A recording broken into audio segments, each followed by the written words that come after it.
Hey, what's up, y'all? Cola State Park here, coast of Oregon, here on Indian Beach. Check this out, man. This is some awesome hiking. Look at this, man. I'm thoroughly enjoying my time out here on the West Coast, man. I definitely want to keep staying out here for a little while, but I got an email last night from a gentleman named Tom O'Connell, and I thought I'd give a little response out here with this beautiful scenery. So the title of the email is "Heading to Cambodia in a Few Months" by Tom O'Connell. What's up, Tom? The email reads, "Hey dude, I just discovered your videos. Are you back in the States or still overseas?" Well, as you know now, I'm back in the States. I think you said in one of your vids that Cambodia is great for expats unless you work online. What did you mean by that? Because I'm going to be working online. Well, he says that I said that it's not good for expats if your sole source of income is made online. I honestly do not recall saying that, but I'm not calling you a liar. So if I did, maybe it's because I didn't know a lot of people like expats or foreigners there that made their bulk income online. Usually had to do something like interact with people or like have a business or teach English, like something more you know, like in the field per se. But that's not to say that you cannot work online at all. That's not the case. You just have to know what you're doing, and that is personally like not my field of expertise. So I'm not the guy to consult you about online work in Cambodia, to be honest. But if it's, you know, like teaching English or maybe starting like a little business for yourself or anything else like that, I'm your guy. So hit me up, nojokestriking@gmail.com. Okay, so he also asked, how's the Riverside neighborhood for settling down in? What neighborhoods do you recommend? All right, as far as the Riverside neighborhood goes, obviously it's going to be more expensive. Not by much. An average like 1 or 2 bedroom apartment that's going to run you around, I'd say anywhere from 300 to, you know, 500-600 tops. I don't even know. I mean, definitely possible of going, you know, past $1,000. But I personally never lived by the Riverside. The neighborhoods that I lived in were like Tosvai Prai, which is not near. It's not near the Riverside. It's more towards the Russian Market. I also lived in the Russian Market, otherwise known as Tutumpong. And I lived in Tonle Basak, which is on the which is near Nordon Boulevard, near like the Aeon Mall area, which I thought was a nice neighborhood.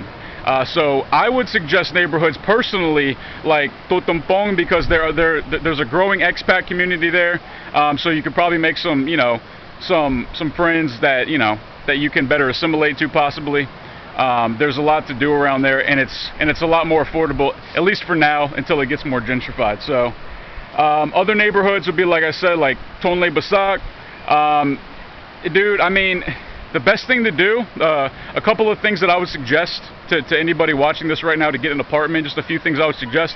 You can go on Facebook, and there are all kinds of, like, you know, like rentals in Phnom Penh, property available in Phnom Penh, all these different groups based out of Phnom Penh to help you find an apartment. You simply, you know, just state what you're looking for, the price that you're willing to pay, and the location and all that type of shit, and people will contact you, and you usually have to see a few places first before you can decide on one, because even if you tell them exactly what you want 25,000 fucking times, they're still going to take you to some bullshit just to try to see if they can get rid of you and make a quick buck. So you got to be stern, you got to be firm about what you want and what your price range is.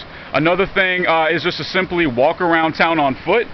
Just walk around town on foot, and there's apartments, there's houses, and oftentimes there'll be like a for rent sign with a phone number. You can take that down. You can take your little phone and take pictures of it and everything. So I would suggest that, man. And, you know, just make some friends there, because once you make friends, then many opportunities and options, you know, come about, right? So I would suggest that. Plus, the Riverside is known to be, you know, very seedy. It's known to have a lot of prostitution, both adult and child prostitution. That is a thing in Cambodia, pimping out kids, sadly. And you're more likely to be taken advantage of by the Khmer, because they're going to assume you're just like a barang there to possibly, you know, drink a lot or do drugs, unfortunately, because a lot of foreigners that live in the Riverside area or the Sakandal area, right next to the Riverside, typically are known for frequenting like girl bars more, because there are more girl bars there. If you don't know what a girl bar is, it's a bar where you can, you know, meet women and fuck them if you pay them. So, and the last question that Tom O'Connell asks, thanks for the good questions, Tom. He says, how hard is it to navigate the visa situation for those who want to stay long term? All right, I've said it many times in the past, I'll say it again. All right, the visa policy in Cambodia is very, very lax. It's very simple and very straightforward. You got to pay for it and you fucking get it. You can get up to a year. You can get up to a year, which is, I think, you know, no more than $300. It's around the $300 mark. Now, if you get a 6-month visa or higher, like anything longer than 6 months, then you can do what's called multiple re-entry, which means that if you get a 6-month visa or more up to a year, then you can leave Cambodia up to 3 times and come back with, you know, like to Cambodia without having to renew your visa. Whereas if you get a 1-month or a 3-month visa, you would have to get a new visa altogether if you left Cambodia and came back. So keep that in mind, and all you have to do again is just pay for it and you got it. And yes, you can do visas on arrival at the Phnom Penh airport. Okay, so definitely don't stress out about the visas there.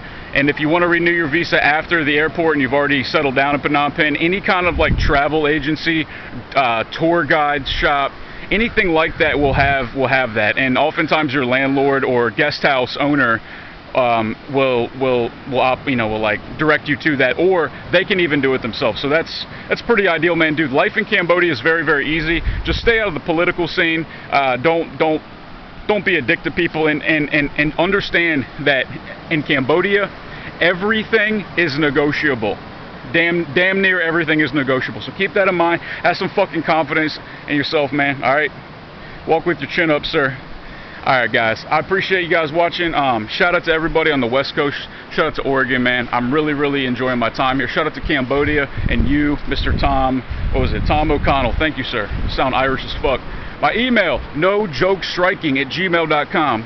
Bitches. That's nojokestriking@gmail.com. Bitches. Instagram @BraytonHoward. Please like and share. Facebook.com/NoJokeHoward. I love you all. Peace.